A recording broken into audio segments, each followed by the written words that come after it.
babba ne ko a gidan giya akwai shugaba. Namu shugaban yayi karkon da ba irin nasu ba. In za a bi jagora ba za a wulakanta ba. Dukan abin da oga ya yi umarni shi zami. Ko a baya mun yi tafiyar ban mu ga mun faɗi ba.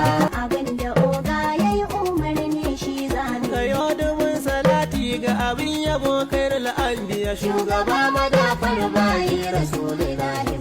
In za a bi jagora ba za a wulakanta ba. ka sa sahabu sanyo ahalinsa jalla ya rabbiya. Ka tafi da dauda a gare su ba su ki bautar ka. Duka abin da oga yayi umarni shi zami. In za a bi jagora ba za a wulakanta ba. Ya babba